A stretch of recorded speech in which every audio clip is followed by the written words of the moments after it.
So welcome to the show. Thank you so much for having me. I'm very excited to be here. Well, I'm very excited to have you, and I want to talk to you about women's health and fitness and wellness, and not only the fitness side of it, but I want to zoom into the mentality. How does our mentality, our mindset, our approach to exercise, our perception of exercise and fitness and health in general actually impact the result?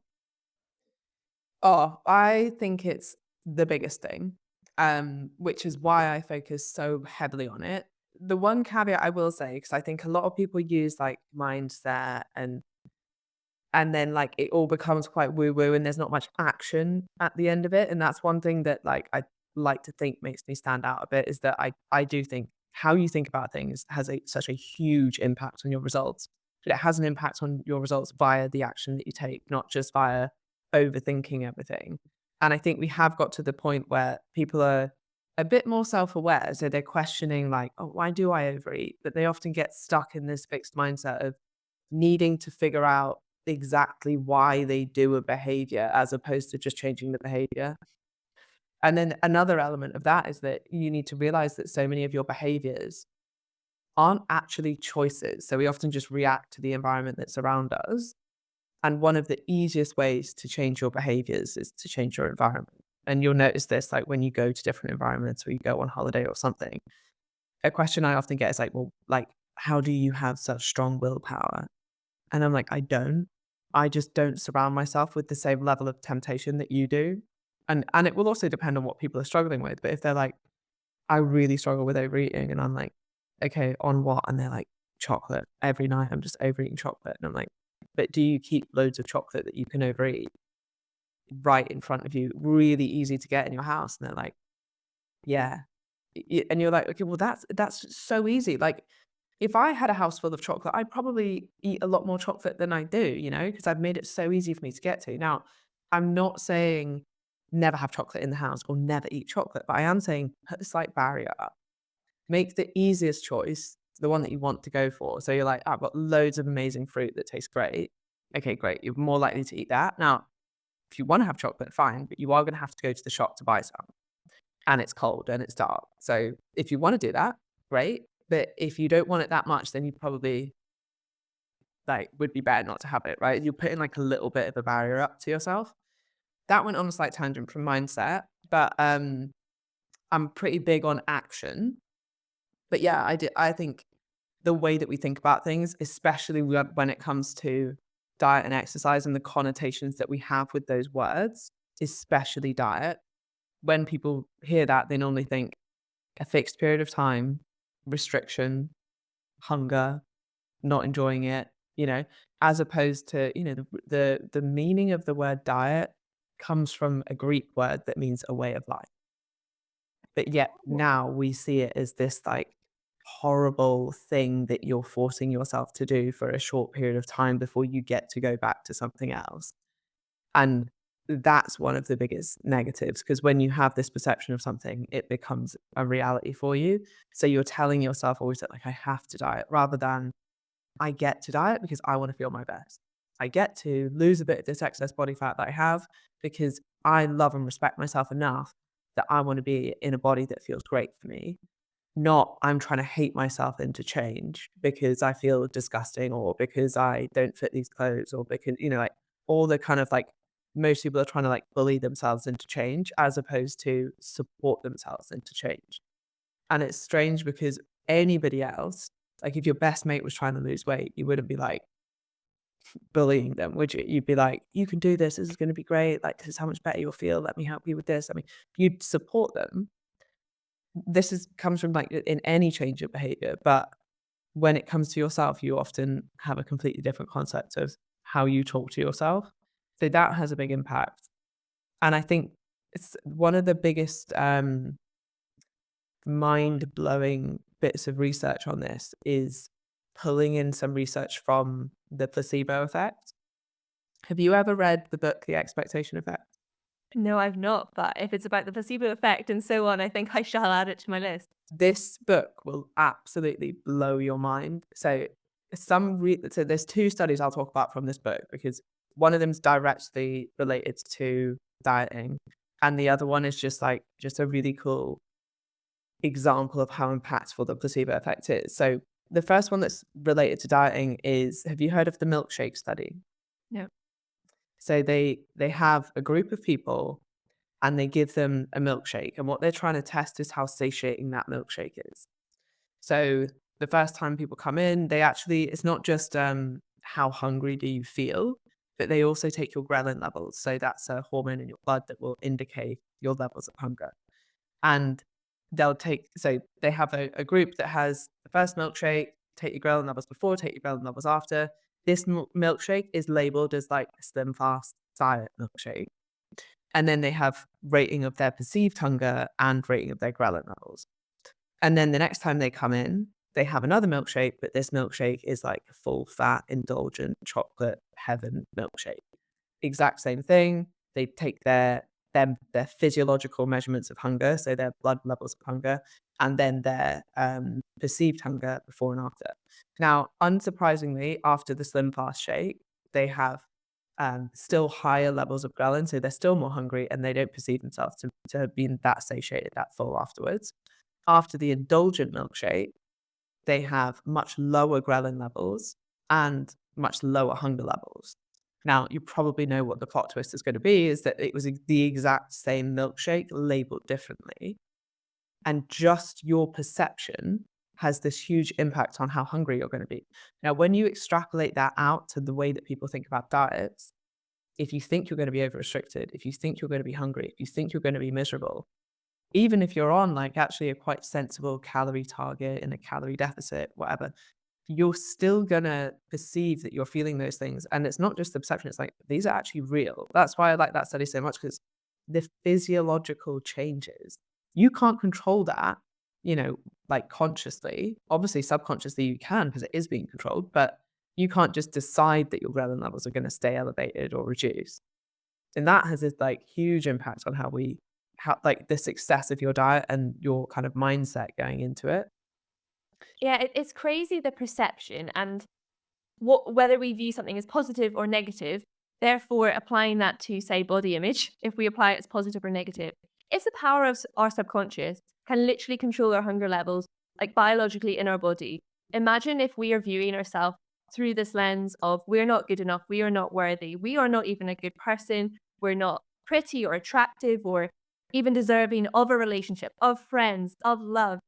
And all of these things, they sound quite dramatic, but I think that everybody can relate in some point during their life at some level of feeling those emotions or at least knowing someone who has.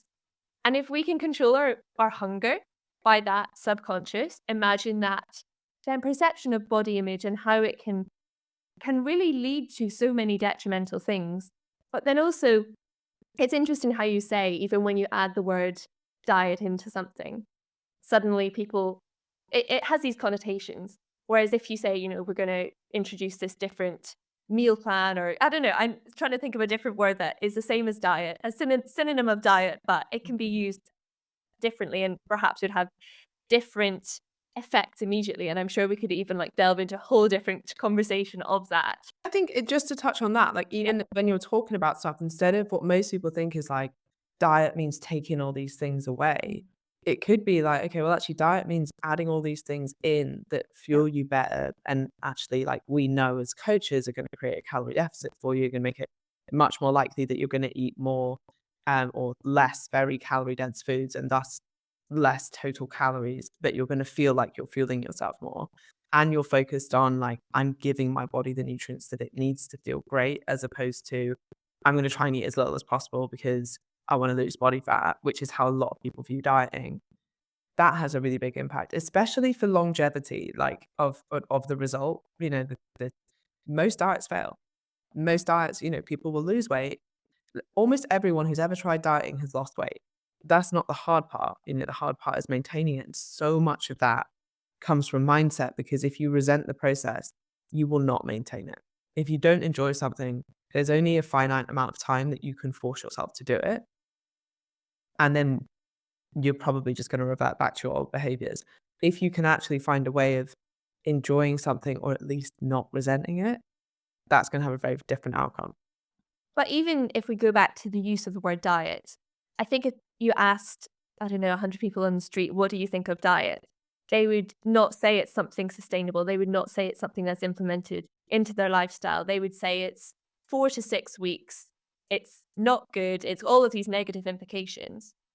But, I don't think people go in with that expectation of diet. So almost when you start in with this diet, you're destined to lose. You're destined to fail. You're setting yourself up on this pathway of probably all of these negative things, hunger, feeling rubbish, feeling like a failure. I think the feeling of failure it's just a perception a lot of the time. Like, or we perceive that we failed rather than actually failing. And it's this emotion that can really penetrate so many different areas of our life. And then with the mentality and the behavioral change, I think a huge amount, especially when we're talking about women's coaching generally, is confidence, lack of confidence. People, you go into a gym, the gym I go to, pretty much every time I go in, I'm the only woman. And maybe I just go to a gym that a lot of CrossFit guys go to. And that's, maybe that's the nature of that. But it does take confidence to go in. And even though I kind of know what I'm doing, it's still a bit intimidating sometimes when everybody's doing their thing and you're in by yourself, you know, as a woman. If you didn't know what you were doing, or there's this whole thing about, what do you do when you go into the gym? And of course, that's where amazing coaches come in and they help you to do these things. But I think confidence level, whether it's body image or even just going to know where to start, not facing this diet that I'm going to start and inevitably fail because I'm drinking smoothies every day for a week. Where does the confidence level come in in your experience with clients and with female clients specifically? Do you notice this lack of confidence and how do you deal with that? I definitely notice a fear of failure or almost like a self-fulfilling prophecy that they're almost starting knowing that they're going to fail. And I also understand that because you develop that from years and years of trying diets that were, like you say, set up for failure, and it's not you haven't failed really, it's the diet that's failed you, or it's realistically, take ownership, it's your choice of diet.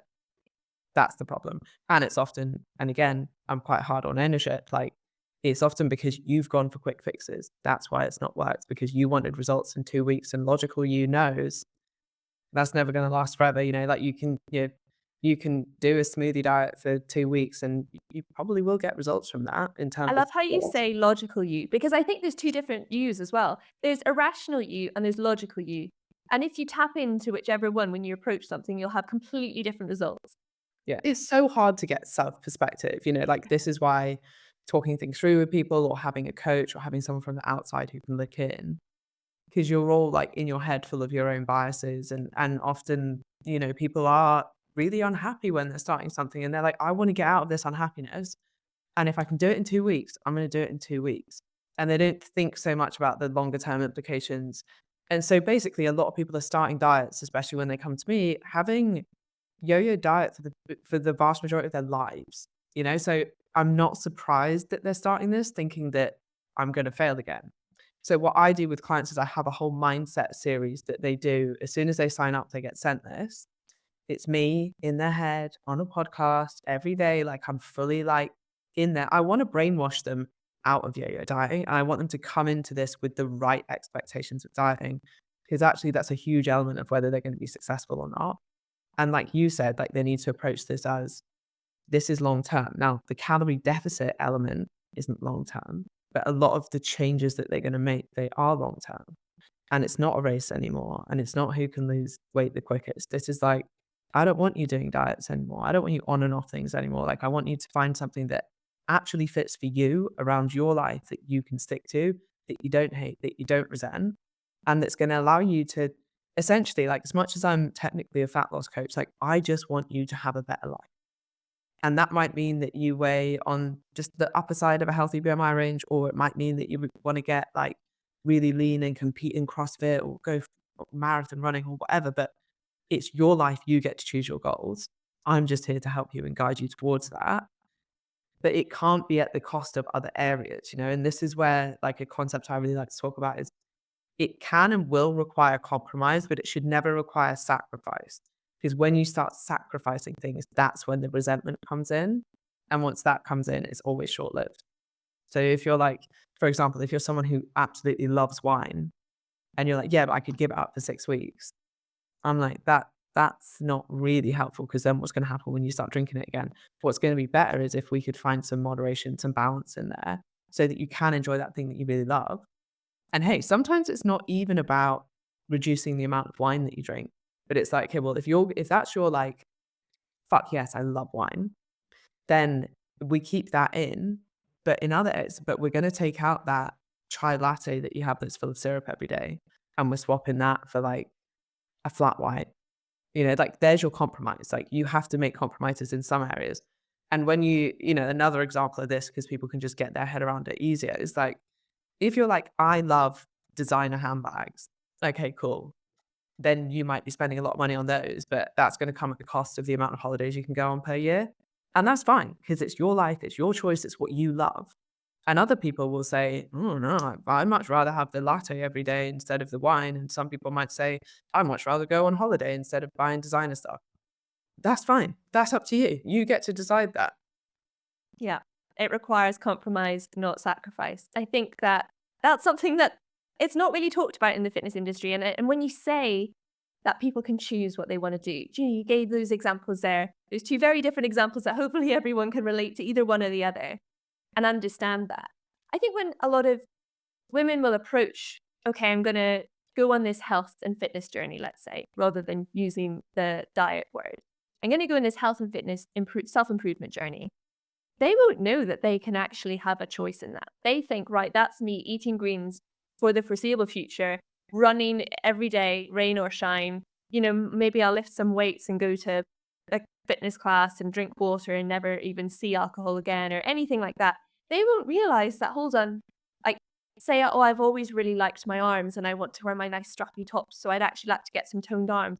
It's not, they don't realize that they can say that they can say that coaches like you then can put their plan all around, okay, we're going to build up your upper body strength because I know that you have loads of nice tops that you want to wear, but you don't feel confident wearing them. Or I really want to be able to, if someone's older, I really want to be able to move and have my mobility for as long as I possibly can. And it's funny that people don't necessarily realize that they have the choice, that it's not that there's this one one size fits all kind of campaign that everybody has to go down. There is that choice because it's your life. It's not work. It's not something you're obliged to do. It's not some sort of like prison boot camp that you're being subjected to. You're coming willingly to try and make these sustainable changes to improve your life. I think people forget that. It is to improve your life, to improve your perception of life, maybe even your lifespan, your quality of life. It's not to subject yourself to this living hell of vegetables and soup forevermore. Yeah. Yeah. And I think key thing you said there is like, it's a choice. No one's forcing you to do this. You get to do it because you want to improve your life. But also if you decide you don't want to and you want to stay where you are, that's also fine. That's your choice. And I do think sometimes, especially within the fitness industry and especially with like fitness Instagram, you're often looking at extremes and assuming that you need to do that. Like I work with a lot of perimenopausal women and a lot of them like want to lose a bit of fat and be healthy and happy and enjoy time with their family and reduce some of their perimenopausal symptoms. They don't want to step on a bodybuilding stage. But sometimes the messaging kind of gets crossed of like, okay, well, realistically, like if you do want to go to that extreme, then yeah, like you need to be tracking all your meals. You need muscle protein synthesis optimization at every single meal. You need to be thinking about timing and carb sources and progressive overload at every session and all this kind of stuff. If you're just like, I am your average woman, I want to get a bit fitter and healthier and I want to feel good about myself, have more energy, feel confident, fit in that dress that I wanted to wear at Christmas. Wow. You don't need to go to anywhere near that extreme. Like you can really have life balance and you can make these small, quite subtle changes and get incredible results from that if you're consistent with them. But it's the yo-yo extreme where someone will be like, yeah, no, I tried that, but I just love food too much. It's like, yeah, because you went way too extreme and you could only stick to it for a short period of time. And that's not a willpower issue. Like that's just like you're a normal human being and you didn't want that outcome result. Like the reason that bodybuilders can do all of that is because they really want to step on stage and look amazing. You don't want to do that. So of course you don't have that same level of like discipline behind it. I think the key word you used there was consistency. And like the more conversations I have and the more I guess I experience like my own fitness, my own health, I actually think that consistency is the key to everything in life. Success, failure, like, relationships, food, friendships, job, success, career, finances, saving, building a business. I actually think that for pretty much every answer or every question, the answer is consistency. It's such a life hack. And it's simple when you say that out loud, but it's so hard to do. It is so hard to find anything in life that feels consistent. A lot of it's obligation, which I think is different. And sometimes we can put obligations in. I really want to go and get fresh air first thing every morning, but I just can't seem to do it. Okay, get a dog, then you have to get up and you've got to get out. And that's the obligation, which will lead to that consistency. So you can put these patterns in place. I don't want to eat all of this chocolate late at night. Okay, don't buy the chocolate. You know, you can make these shortcuts in that kind of help. But consistency is literally the key for all of it. And I guess where, people like you come in is you help build those consistent patterns. Because you've got the end goal, you've got you, and then you've got a load of consistency in the middle. But how do you navigate that gap? Maybe it's a big gap, maybe it's a little gap, depends on the goal. How do you navigate that? And I think that's where people get lost. hmm you're so right about consistency and like all areas of life, which is so interesting. And I think I often pull like different areas, especially with finance, because I'm quite interested in investing and things. But also I think because it makes people have so many biases and like so caught up in the emotional impact of fat or fat loss. And there's such an emotive element to the word diet and fat loss that when you give them other examples, that's why I use like the going on holiday or the spending or the whatever, like then it also helps people to get like a little bit more like rational and logical about what they're talking about. Because at the end of the day, like calories are just a budgeting sheet as well. Like this is how many calories you have to spend. How do you want to spend them? And of course, there's more that comes into it. And sometimes people will say, like, well, that's, you're making it too simplistic. But I think what people don't realize is there are so many biases and complications that come into the way that you spend money as well. Like you're often spending money just to show off to other people, not because you really want it. You're often spending money in many ways, like, you don't always eat just because you're hungry. That might be because you're emotional. It might be because you feel like you should because it's a social occasion. Like there's so many things that come into it, much like there's so many things that come into spending and investing and how you use your money, etc. So I actually think they're quite good analogies. But I also think what you said about consistency, like what you do on your average day, that will define your results. So if you look at like, what is my average day? And that means like, zooming out a bit and not just like, what's my average day when I stick to my juice plan, but actually what's your average day when you zoom out and you look at the binge that you had after that, because that's what's going to define your body composition. Your body is the most accurate food diary you will ever keep because it's going to keep track of everything. And your average day will impact that. And it will also impact like the way that your mind works. Like on your average day, are you just binging crap on Netflix every night? Or are you spending, maybe an hour watching a show that you enjoy, but then like the rest of the time reading? Or if you want to start a business, working on that or spending time with your partner or going out for a walk or whatever. Like, how do you spend these little parts of your time? It doesn't seem like much in the day, like in the moment, but over time it has this huge, huge impact. And I think because we don't notice it so short term, like how you spend 10 minutes a day over a year can have a massive impact. You could be fluent in a language from spending 10 minutes a day practicing consistently. You could be like, I always get people who do my program Commit to Six to do a morning routine. And a lot of women start not able to do push-ups, but we do push-ups in it every day. So within 6 weeks, most people go from not being able to do push-ups to doing push-ups. And that's not even 10 minutes a day. The morning routine takes about 6 minutes, right? But yet and it's to show that these small behaviors every single day have this really profound impact over time. Um, and I think what you were saying about like, how do you define that consistency? There's a couple of frameworks that I like. The first one is like knowing where to focus your efforts, because you also mentioned that some people just don't really know exactly what they should be doing. And then the second is like really not focusing as much as I've been like, look at the bigger picture, but just don't overwhelm yourself. Like, can I win the day? Can I end today just a little bit closer to my goal than when I started. And if you're sticking to the targets that like your coach who knows your goals has set for you, then yeah, you can end each day closer to that goal. And if you've got a good coach, they'll be setting you realistic targets. One thing that we do is we set range targets for people. So instead of like your calories are 1600 and then you either feel like you've failed or you've hit your calories, like there's one or the other, we set a range. And you know that so your range might be 1600 to 1800. The way that the range is set is that you'll always be in a slight deficit, assuming fat loss is your goal, even at the top end of your range. But the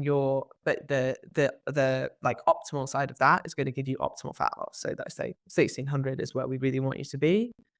But what I don't want to happen is that, and this happens a lot with people's heads, is as soon as they go over that, they're on 1650 calories. Now, technically, they might still be in a 400 calorie deficit on that, but they're like ruined it, gone over my calories.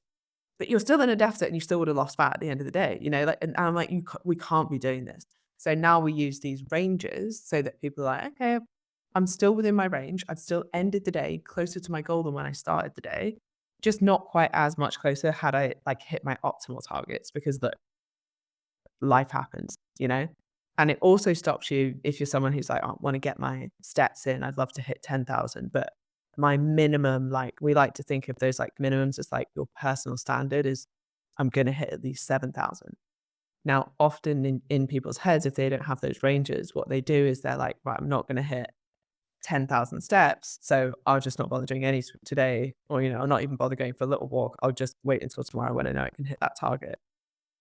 That doesn't help your average, right? Whereas if in your head, you're like, I'm never going to hit 10,000, but I could just scrape 7,000. And then I know I'm staying within my range. And that really helps with people's mindset.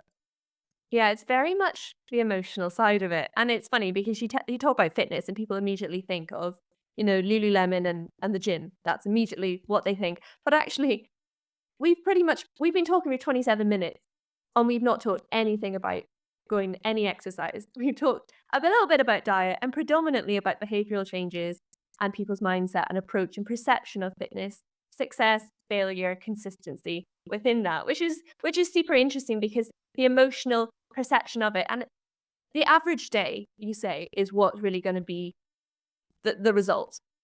But that's really, really not sexy. Like, that's not a very good marketing campaign. You know, like every single day, that's a lot of time. Get lean in 2 weeks. People want to buy into that. People really, there's this kind of emotive spike.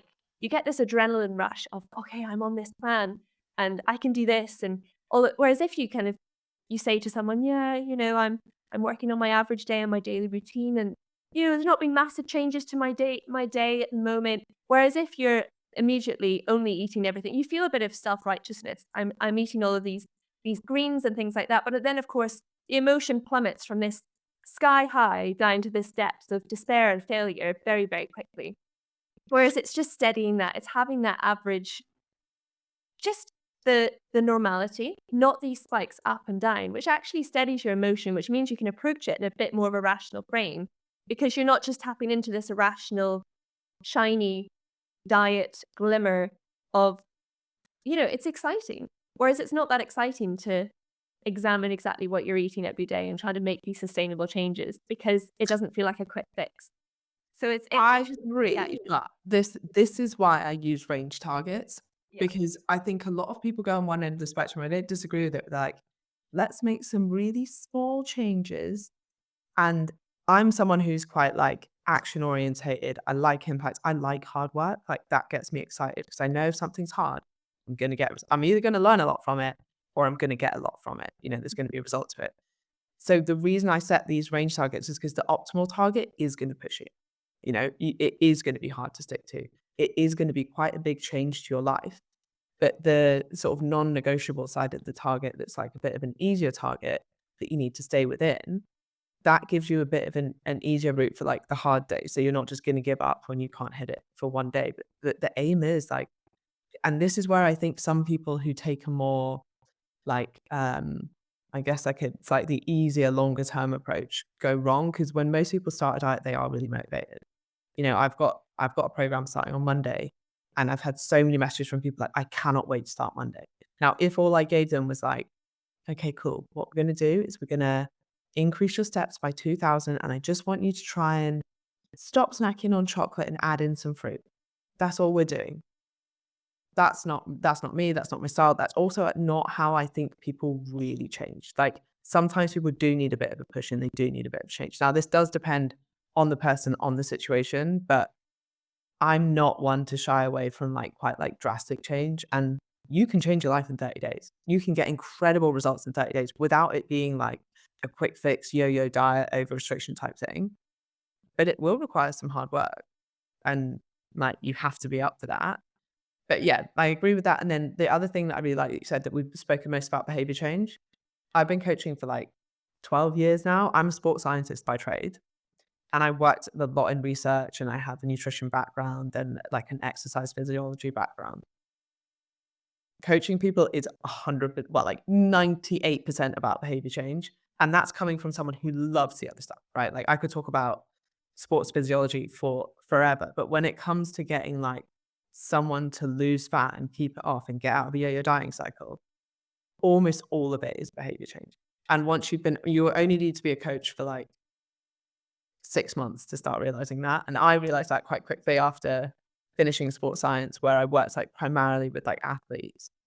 And that was really the focus of that was like performance outcome. And I was doing personal training and initially I was an awful personal trainer because I was just like, well, here's your plan. Why haven't you stuck to it?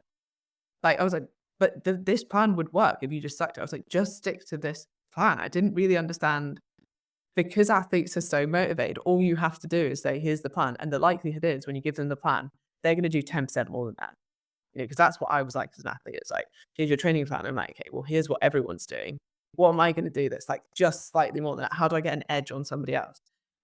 Whereas obviously that's completely different when you're working with like a general population type client who don't have those same goals. So that was something I learned very quickly as a personal trainer. I was like, oh, this is behavior change. This isn't like elite sport where you just tell somebody what to do.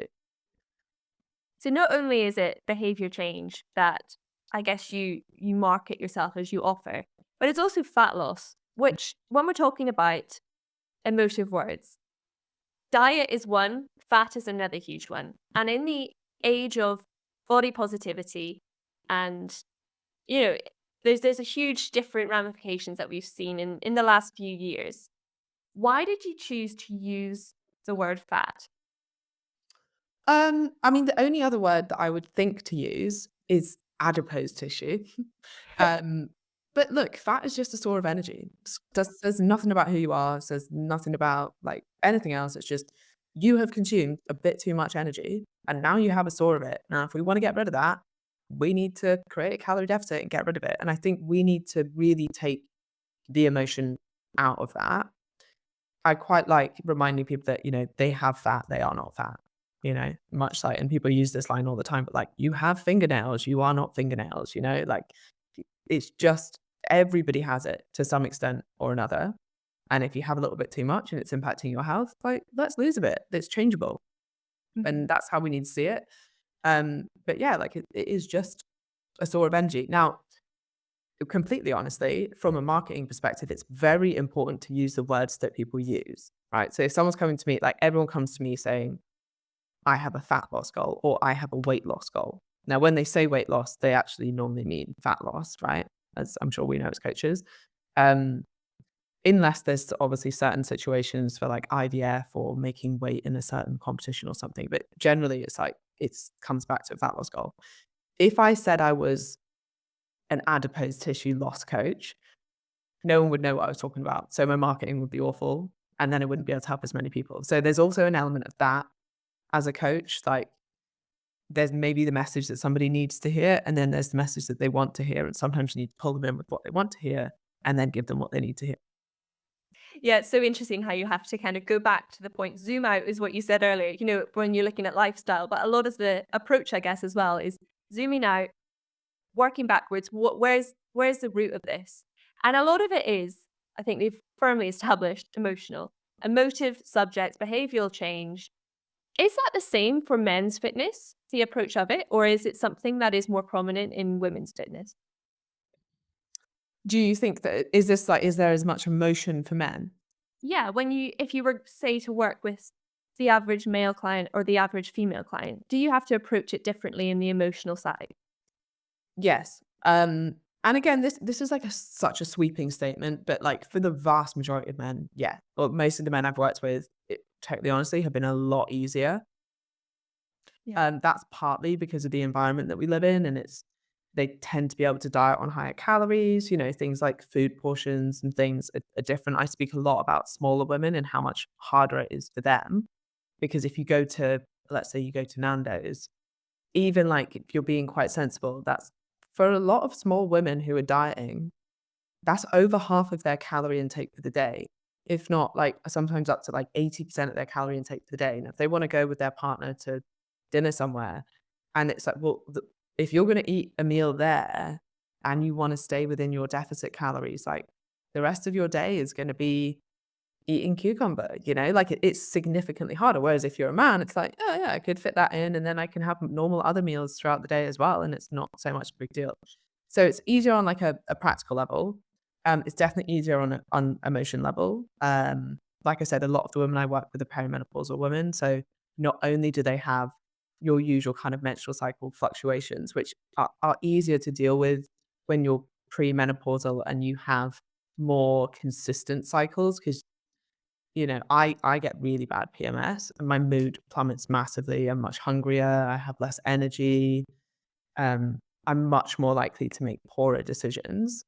But I kind of know that after 3 or 4 days of that, it's going to get better. Now, when you're perimenopausal, that can come and go very quickly with estrogen fluctuations that don't make like quote unquote as much sense. They're not timely, so it's much harder to deal with.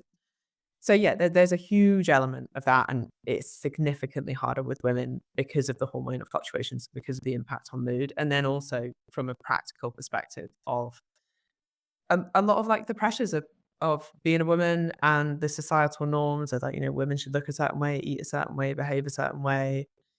We have all these people that we look up to in the industry. Now, men have some of the same hardships as well. I'm not saying it's just women that struggle with that, but I think it would be fair to say it's significantly, harder for women in that respect. Yeah. And I guess the fitness industry's changed a huge amount.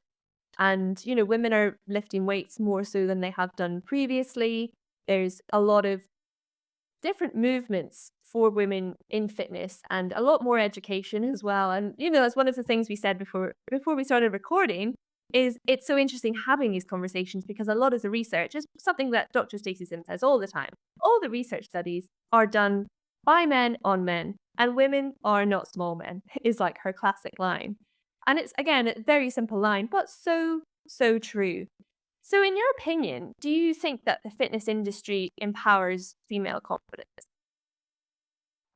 Oh, I think certain elements of it do. Yeah.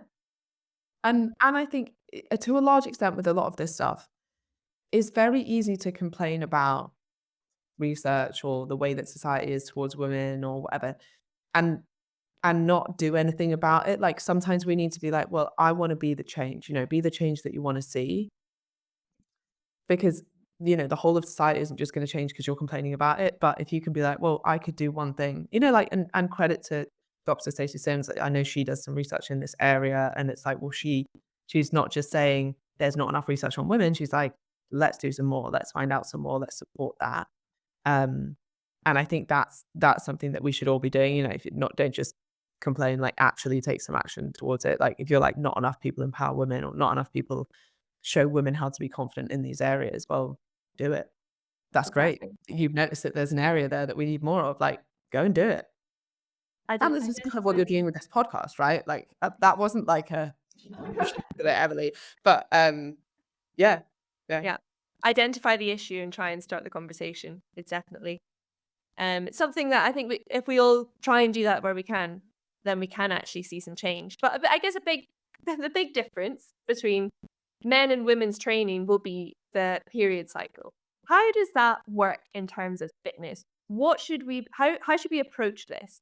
People kind of know, I guess there's a bit of conversation about it, but let's break it down into the basics of how should people train around the period? So there is quite a lot of debate around this. And there is some research that does suggest that training at certain times of your cycle. So, for example, and the main reason for this, like you said, is fluctuations in female sex hormones, specifically estrogen and progesterone, change the way that we metabolize protein and our recovery process from exercise. So there is like an argument that that would have a big enough impact that maybe if we trained in different ways. And there are studies that demonstrate that anaerobic capacity and muscle strength are greatest during your follicular phase. Um, and the reason for that is that estrogen levels are higher during that time. And then there's also some studies, like basically based off that observation, that show that resistance training in your follicular phase will have superior strength outcomes in comparison to training in your luteal phase in terms of muscle strength and muscle mass. When you take that and you place it with a real woman in a real situation, there's often, and this just comes from like real life coaching experience as opposed to just doing research, there's often a lot more going on in someone's life than should I be manipulating my training based on the phase of my cycle that I'm in. It's often hard enough to get someone to train consistently, let alone periodize their training around their menstrual cycle. The other thing you have to consider is that a lot of women don't have regular cycles. A lot of women I work with are perimenopausal, so this wouldn't really be applicable to them. A lot of women are on the contraceptive pill. In fact, over half of women are on some kind of hormonal contraception. That also changes things because they don't have the same fluctuations in hormones.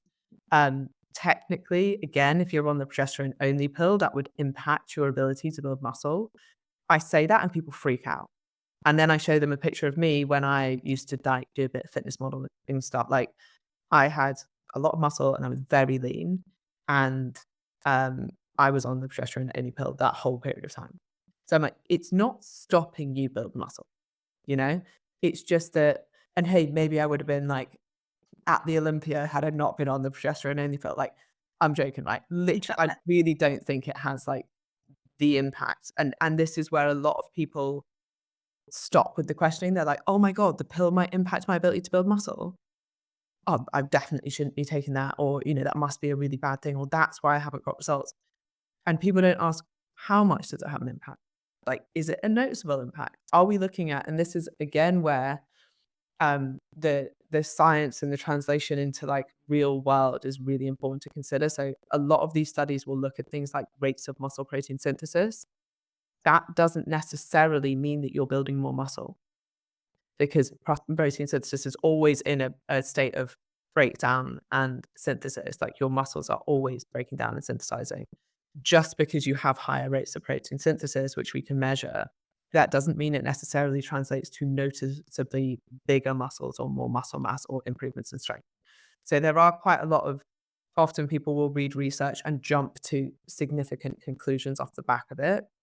Back to the point about like how I would practically take the available research that we have and use that to program women that I coach around their menstrual cycle.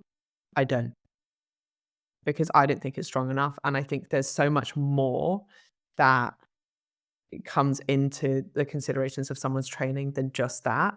Um, Now and again, it might line up that way. I think you also have to consider that a lot of people have really bad PMS. And although they might be, I don't know, technically hormonally in the right place to be doing a 5 rep max, they don't even want to get out of bed, let alone get to the gym and be performing at that level. And equally, sometimes people are like, oh, I feel really good and really strong and I'm ready to train hard or I'm ready to do this. But they might technically be in the wrong stage of their cycle for that. And you can lead too much into this. It kind of comes back to what we were talking about at the start, which is these like how you think about things in self-fulfilling prophecies. I can guarantee that if I tell clients you're going to be stronger in your follicular phase and you're going to be weaker in your luteal phase, they will be because Yeah. they're expecting it, and Yeah. yeah. It's wild, yeah. Like the power of our mindset is hugely going to dictate the outcome of that and what we tell ourselves, that inner voice. That just seems so simple and also so harmless. All of these little negative little things that come in, they actually can have such a big impact. And I think it goes back to, I guess, what you were saying. You worked with top athletes and then you worked with working people who have kids, have a family, have a business, have a busy life. And fitness is a part of that. That is a sub goal. It's not their main goal. It's not why they get out of bed every morning, but it's something they'd like to achieve in a consistent way as part of their lifestyle. And if you say 1 in 4 weeks, you're going to have a complete deload week, maybe that's going to wreck the whole momentum that you've been building those past 3 weeks. And you're going to have to dig out so much motivation for that fifth week when you're restarting a whole new routine and trying to get it in. And there's lots of different variations that you could say. You could still keep that hour in the week wherever to go for a walk. And there's so many different variations. But I actually think not dwelling on it and saying that's not the point. There's so many other things to dwell on. How are you actually feeling? Not how should you feel? How is Yeah. your body feeling? And I think that when you talked about the range of this is your goals for diet, this calorie range to this calorie range, rather than 1,756 calories is today, then it's actually teaching people to listen to their bodies. Actually, I'm not that hungry today. Oh my goodness, I'm so hungry. I just need to have all of my calories.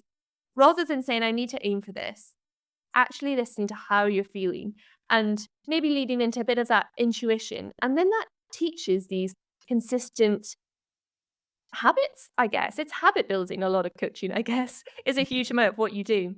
With the top athletes, I probably would consider this because to me, it's like the 0.05% of like, okay, but you need to consider that because you're looking at optimizing that performance. I would still consider it on an individual level. So, like, how do you feel?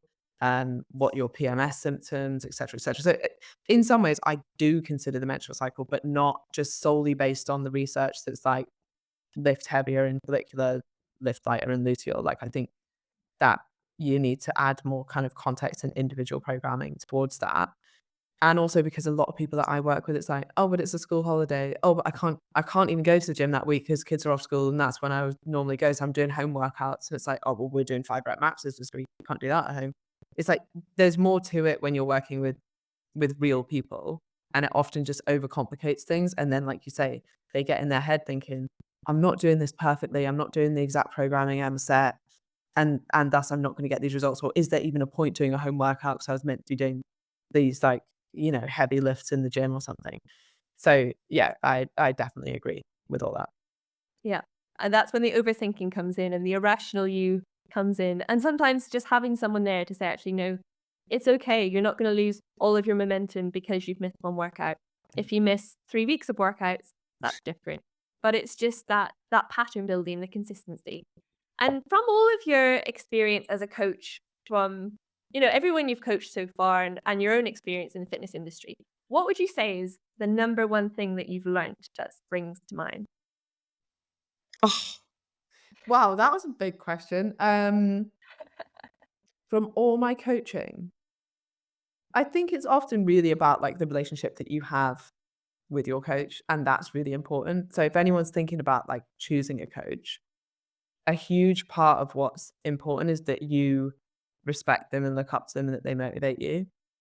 Um, and, like, a good example of this, and it's actually the study I was gonna talk about at the start, and it comes from that expectation effects book as well, is they had people come in and they gave them a histamine shot, so they had a small allergic reaction on their arm. And then they're put into a room and one of 2 doctors comes in. One is a medical student who is, doesn't make eye contact, comes in and puts this little gel on the arm that, like, fumbles with the blood pressure cuff and, like, doesn't seem very confident. And then the other doctor that comes in says, like, Harvard Medical School. They greet them well, they look them in the eye, they tell them exactly what's gonna happen, what they're gonna do. They do it, they don't fumble with anything, and then they leave. The people that got the trained doctor who seemed very competent, the redness on their arm reduced, like, noticeably.